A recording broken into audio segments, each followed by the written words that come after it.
Safran in India today is more than 3,500 people.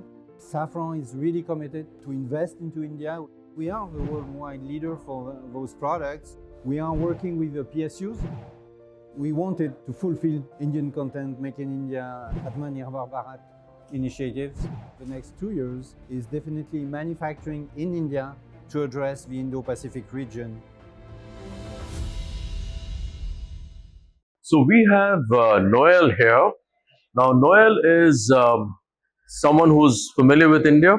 He's been coming to India since 1997 and that's a very long time. Yeah. For those who don't know Safran, yes, tell us something about Safran. Safran is quite a big company. It's 92,000 people, split it around the world. I mean, with major part in Europe, maybe 60,000 people. In the US, there's a big footprint in the US. There's also a big footprint in Thailand for manufacturing some aircraft interiors stuff. And definitely the part in India is growing. Safran in India today is more than 3,500 people. I think it's close to 4,000, but I don't have the accurate number.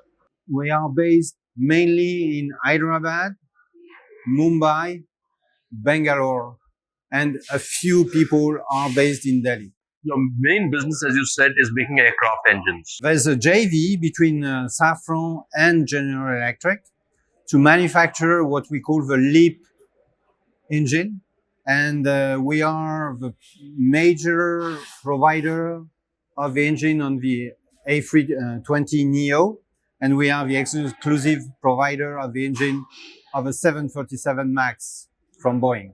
And the years you've been coming to India, what exactly have you been doing for Safran in India over the years? I've been working mainly into the aero defense and space. I'm not talking about aeronautics because the aeronautic is dedicated to defense. So the computers on board aircraft, whatever they are related to navigation. Another activity that we have in India, which is growing, is the instrumentation. We are selling quite some unique products, and we are the worldwide leader for those products in order to test, to do the certification of the aircraft or checking the modification, the impact of the modification on the aircraft. Is the behavior of the aircraft, or I should say airframe, because it's also helicopters. So if the fact that they modified something is not changing the behavior, fly awareness of the aircraft. And in India, who are your big business partners? Big business partners are definitely, I mean, if we can say partners, ISRO and DRDO. We are working with almost all the divisions of DRDO and all the divisions of ISRO. We are working with the PSUs also, with HAL, Larsen & Toubro, Adani, also Pinaka. And we are really teaming of some companies in the new space also, where we have a long-term vision to work with them for adding some functionalities to, for example, space situational awareness or Earth observation satellites. We are also on the ground stations. We have been providing several ground stations to ISRO, ECIL, also with a major provider. So we have some key partners here in India. And you mentioned about HAL. Yes. What is your relationship with HAL? So we have different type of business with HAL. We have JVs with Safran, with HAL on the MRO of the helicopter engines, for example. We have JV for the manufacturing of helicopter engines. We are providing them some equipment. We are designing with them some equipment also. So it's a long-term relationship that we have with them. Since 2014, there was a regime change. Yes. And during the last 10 to 11 years, Do you find policy is favoring business? I see the space really changing. I mean, it has been changing back in late 2010s. Then, I mean, definitely after COVID, during COVID, and it has changed a lot. On the DRDO side, it's very. I feel, maybe I'm wrong, but I feel the move is very slow. Do you see India as a big market over the coming 20 years? I mean, India is a big potential market. Will it turn into a real big market? It will depend definitely on the policies of the government. Now, the question is that we have a new defense acquisition policy, Right. which is a very serious tilt towards indigenous component. Yes. You're familiar with the document? I have some familiarity with the document. You are speaking about the DIP 2020? That's right. Okay. Yeah. Now, my question to you is that when that happens, what happens to global companies in India? I mean, personally, it's a good thing. I think it's a need. And to fulfill, I mean, to train the people, to work with Indian engineers, because they are really competent people. They are dedicated. They are the willingness to succeed. And we as foreign company, we can get benefit of that. In the same time, we are bringing technology here. So it's helping the different systems, whatever for space, for defense, to evolve quicker than only by designing everything here. What is your view on IPR? And how does that IPR play out when it comes to tech and India? The IPR, there are international rules for IPR, definitely. I'm sure you are familiar with. So so far, I mean, it's quite fair.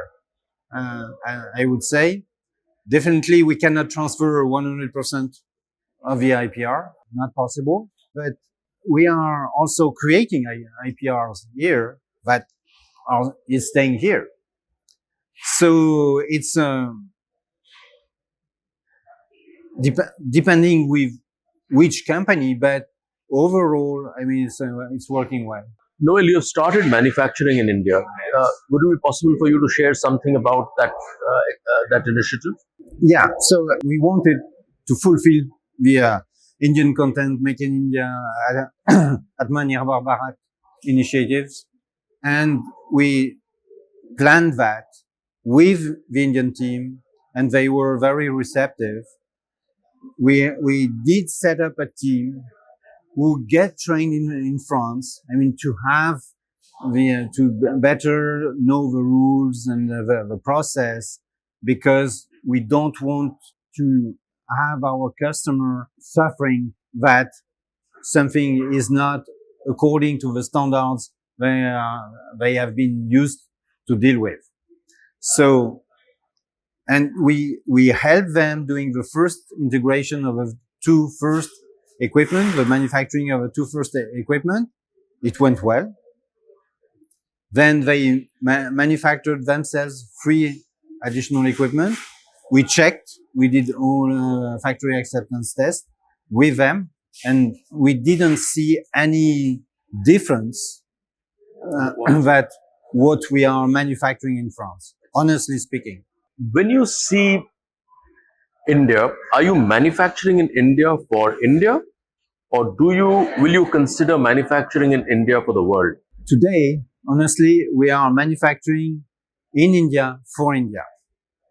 Meanwhile, the short-term goal within the next 2 years is definitely manufacturing in India to address the Indo-Pacific region.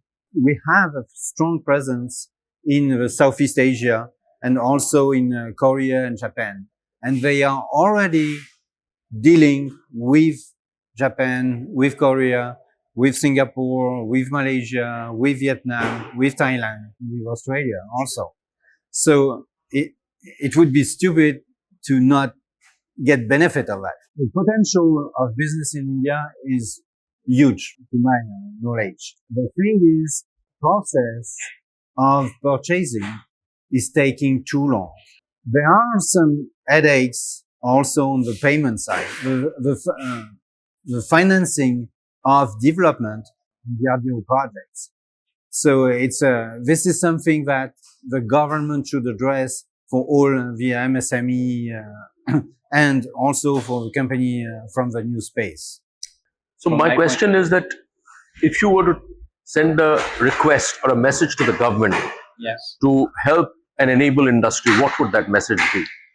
I would say we are ready to help your industry, definitely, and Safran is really committed to to invest into India. We are proving that by building factories, by acquiring companies, by doing JVs. But generally speaking, the government of India should put an infrastructure to support the Indian industry.